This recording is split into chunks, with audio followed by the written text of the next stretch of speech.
Okay, so today we're going to have a look at Sam Allan's swing.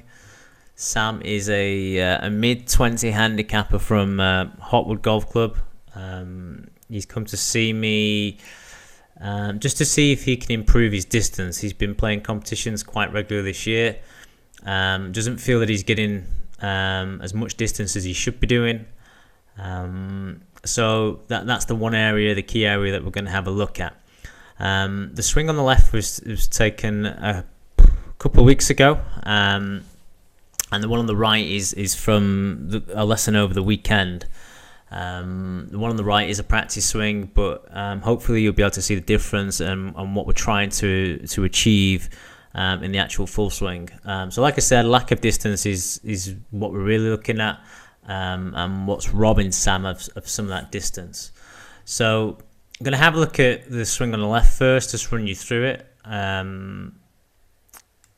So just start with the takeaway and his setup. His setup looks pretty good. There's nothing major that I would change here. Just running up into the top of the backswing. It's a decent top of the backswing position.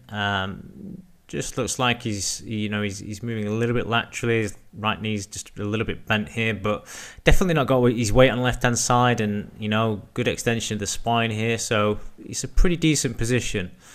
The main issue I have to start with here, and like I say, if you watch my channel and you watch a lot of my videos, is to do with this club face position. Okay, now at the top of the swing, this is quite an open club face position, commonly taught as square, but it really isn't, and you'll see how it isn't with Sam's swing now as he starts to move down. If this club face was square, then you wouldn't see what's going to happen in Sam's swing now. Because it's open, what he's going to have to try and do is he's going to have to try and close it. And it's not a problem if you close it straight away, as you'll see. Well, if you watch some of the leading tour players that have a club face position at similar to this, they will close it very early in the swing, and then it doesn't become an issue.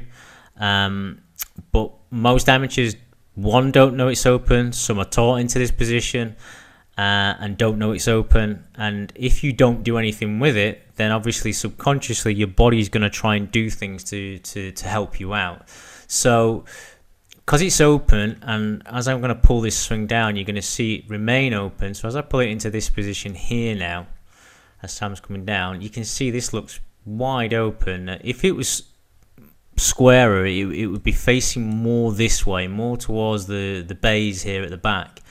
But because it's, Sam's been playing with it in this position, his body's going to now try and fight it. I've no doubt at some point as well that Sam would have been missing it right with this as well. He may not be doing now, but I guarantee, over this year he will have been struggling. And maybe if so now, if he's going to miss it, it's going to be off to the right.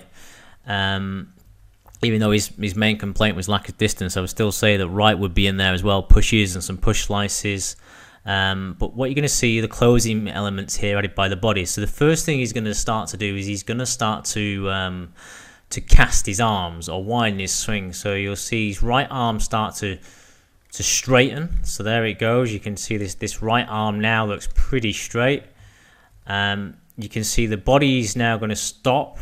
Okay, and he's going to try and flip the club around using pretty much his wrist joints here and a little bit of movement of the forearms. So you can see as he's hitting the ball, he's just simply all his hands and arms trying to hit the ball. So very, very timed way of doing it. You can see how quickly this club face is going from an open position here to a very, very closed position here through the hit. So this is incredibly timed, and also not the most powerful way to move. If your body shuts down and you're simply using only your hands and some of your forearms to hit the ball, then you're not going to hit it as far as somebody who is using their body much more effectively. So I reckon Sam uses his full range of motion about here. So you can see both arms fully extended. You can even see how the left arm is starting to break down here, even at this early stage in the downswing.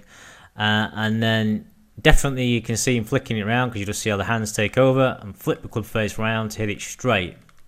So like I said, not a powerful way of moving, and also a very, very timed way of hitting the ball. You know, great finish, nothing wrong with this, but all the damage is being done in this downswing area. Club face being left wide open as it gets pulled down, arms extending, body stalls, and then hands flip and take over. You know, so you just would not see any elite player have this amount of closing and use the hands this much through the ball. Not these days anyway. Maybe 20, 30 years ago, but definitely not now.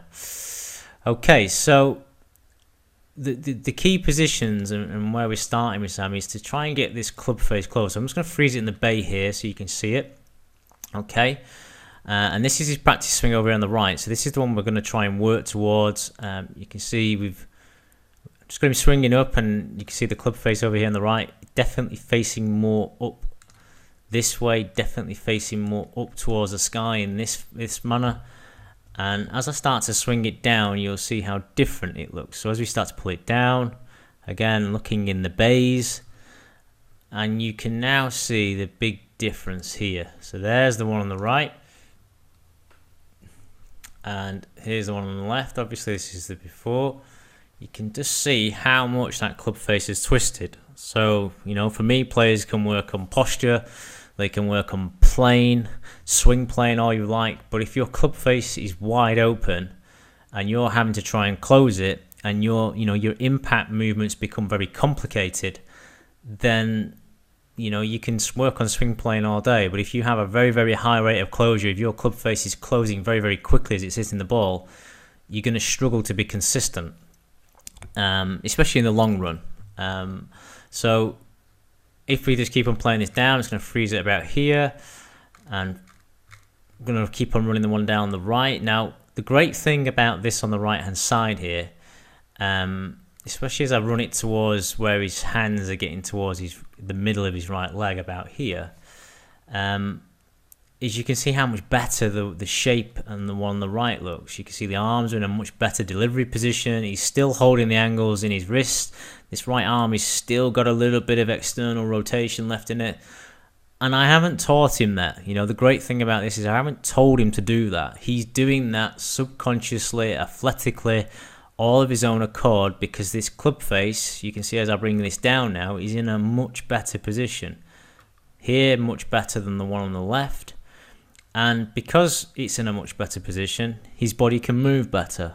He has to have, he has to employ less closing movements through the impact area. Much simpler way of moving. And because of that, he can now use his body more effectively. Great impact position here. Lovely ribcage rotation. Great extension with the arms. You know, versus this one here where it just looks very, very cramped through the ball, and you can see how quickly this club face is shifting over and turning over to hit the ball straight. Far more stable in the one on the right. Like I said, the one on the right is only a practice swing, and it's something that we're working towards. But you know, when you look at them side by side, you can see how much simpler this one on the left is, how much more complicated the closing movements are in the one. Simpler the one on the right, and how much more complicated the closing movements are in the one on the left. So we're going to get control of this club face, and then by getting control of this club face, it's going to allow us to simplify the closing elements here in the downswing, which is going to get Sam not only more consistent ball flight, but it's definitely going to improve his distance.